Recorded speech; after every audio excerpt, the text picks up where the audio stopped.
पंच विषयों का ग्रहण वो शरीर के द्वारा ही करता है। जिनकी वृत्तियां संसारों में भी होती हैं,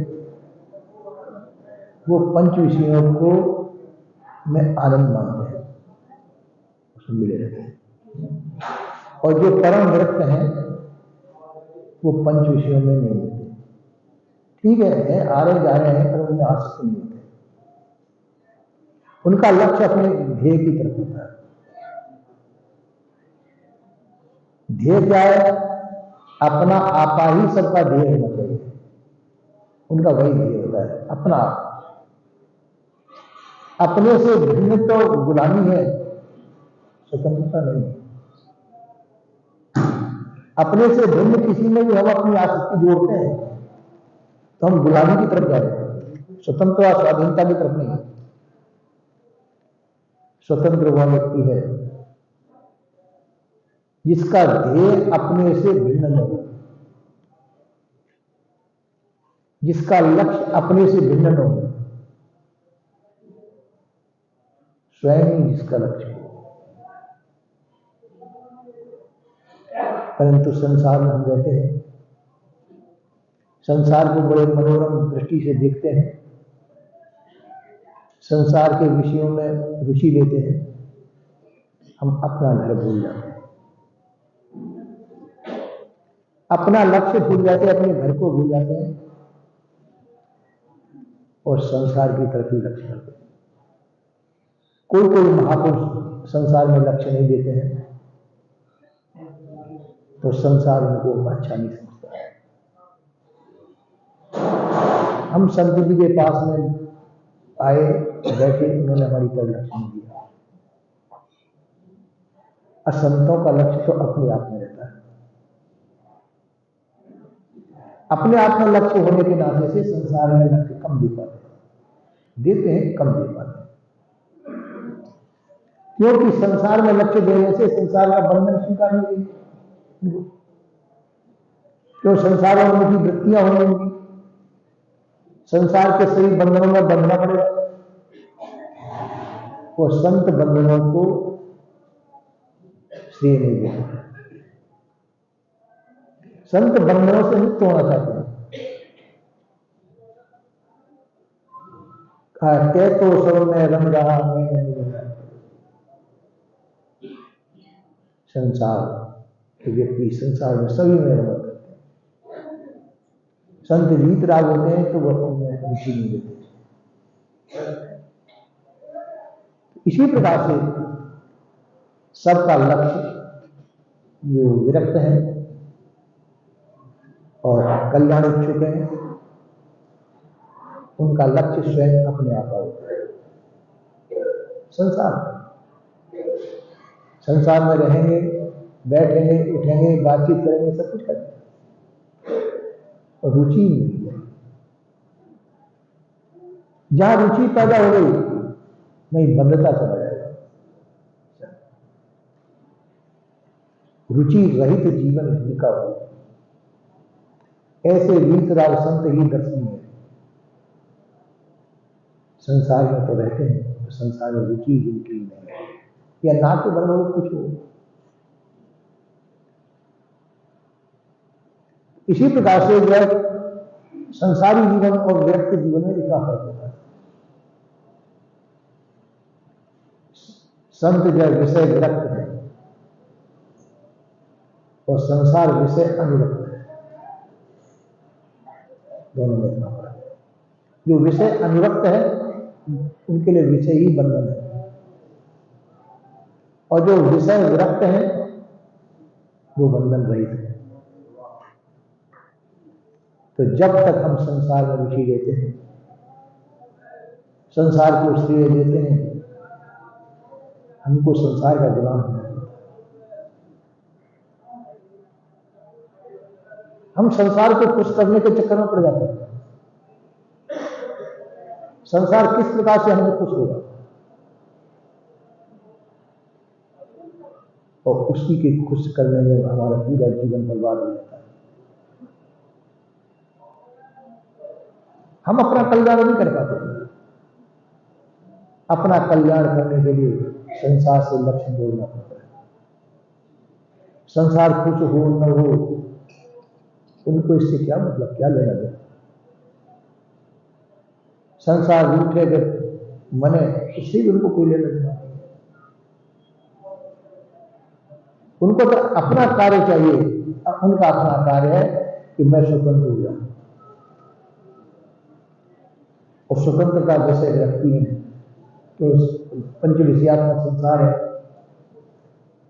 जब तक इससे विरक्ति नहीं होगी हम स्वतंत्र नहीं हो पाएंगे, बंधे रहेंगे। कहीं नहीं किसी किसी चीज में लक्ष्य रहेगा हमारा, बने। आप बाजार में जाएंगे और बाजार में किसी कार्य में जा रहे हैं, किसी एक कार्य की तरफ मन है आपका, तो संसार में हजारों आदमी आएंगे, उनकी तरफ लक्ष्य नहीं रहेगा। पर कोई व्यक्ति आपको पहचानने का मिल गया, आप रुक जाएंगे, उससे हिल मिलकर के बात करेंगे, तो वो आपका श्रेय है और वही आप मिल जाए। फिर आगे का लक्ष्य चाहे हो पूरा कर नहीं, इसका संत महात्मा दृष्टांत देते हैं, शायद मेरे मुझे भी सुना हुआ कभी आपने, कि एक राजा ने ये कहा कि भाई बाजे में अब मैं उब चुका गद्दी से, कोई गद्दी में बैठने लायक नहीं है, मेरी गद्दी को संभाल सके, उसमें बैठ सके, उसमें रुचि हो। तो उन्होंने दिन भी रख दिया कि वो दिन रहेगा जिस समय की इस गद्दी पे किसी न किसी को बैठा, सभी को आमंत्रित कर दिया। सभी लोग बड़े खुश थे, फलाना दिन है, और सबके अंदर ये था गद्दी पे तो नहीं बैठना, दूसरा बैठ कैसे सकता है, क्योंकि अहंकार सबके अंदर रहता है, सबके अंदर अहंकार हो जाता है, मेरे लायक मेरे बराबर कोई नहीं। अब जाकर के दिन आ जाता है, तो रात में भीड़ लग जाती है उसके किले के दरवाजे के सामने, बहुत लंबी भीड़ होती है। पर राजा बड़ा चतुर था, किले के अंदर फाटक के अंदर उसने विभिन्न प्रकार के विषयों को सुख देने वाली चीजें रखी, खाने के पदार्थ, खेलने के पदार्थ, जिसको जो रुचि में होता हो वो रखे। अब जिन जिन का जो, अब आप लोग अपना समझ लो, जो जो रुचि में हो वो रखे।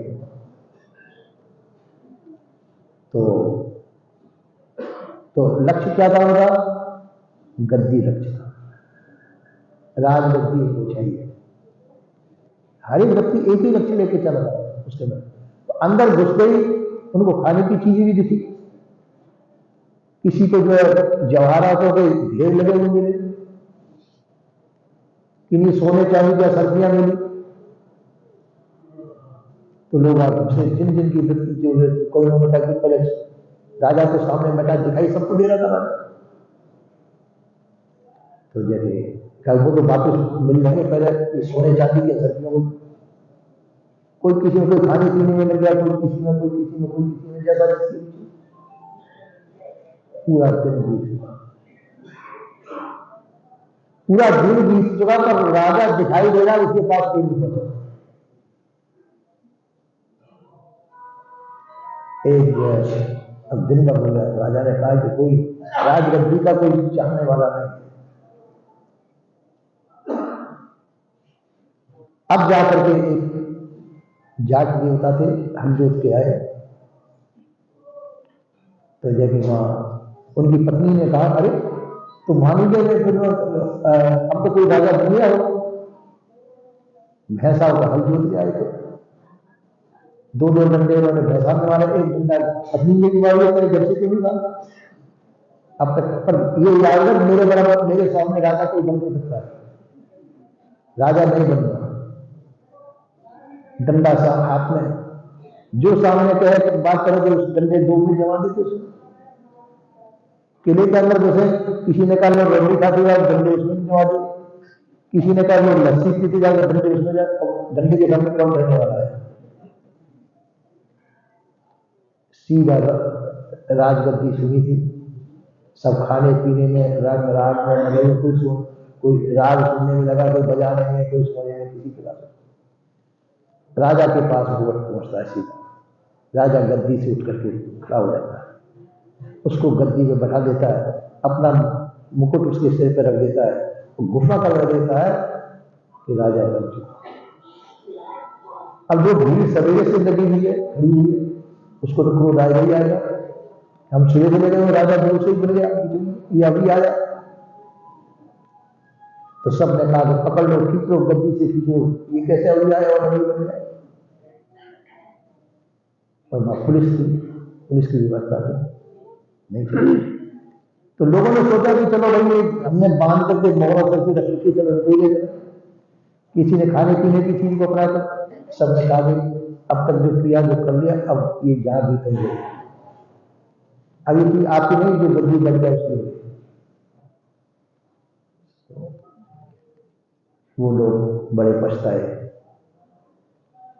आए थे हरभजन को गौतम लगे के पास, हम किस कामना को लेकर के आए थे, वो हमारे हाथ कुछ नहीं पड़ा और हम संसार के विषयों में फंस गए। इसी प्रकार से व्यक्ति संसार में आता है, इच्छा रहती है मेरे को सर्वोपरि सर्वश्रेष्ठ वस्तु प्राप्त, और सर्वश्रेष्ठ सर्व वस्तु उसका स्वयं है। संसार श्रेष्ठ नहीं है, संसार को जानने वाला वह श्रेष्ठ है। अपने आप को जानने की कोशिश नहीं की, बंधन से छूटने का उपाय नहीं किया, जैसे जैसे गए जहां जहां गए अपन को प्रयोग अपने आप को भूल गया और संसार की रुचि ले लेकर संसार के बंधन में भर गया। इसी प्रकार से संसार में रुचि होती है कि कई होती कि हम बंधन से छूटेंगे, अपना कल्याण करेंगे, हमारा कल्याण न करके हम उपद्रव में फंस जाते हैं। विभिन्न प्रकार के संसार के उपद्रव में उनमें फंस जाते हैं और अपने कल्याण को छोड़ देते हैं। सदगुरु श्री कवि साजी का कहना है, मनुष्य जीवन है, मनुष्य जीवन में अपने बंधन से छूटने का उपाय ढूंढना चाहिए, सत्संग करना चाहिए। और सत्संग एक उपाय ऐसा है, सत्संग में बैठ करके संतों की कृपा से, गुरुओं की कृपा से हमारा बंधन किस प्रकार से छूटे और हमको अपना पद, अपनी जगह किस प्रकार से प्राप्त हो, इसका उपाय करना चाहिए। ऐसा सदगुरु श्री कवि साहब का कहना है। बोले श्री सदगुरुदेव। बोले शरीर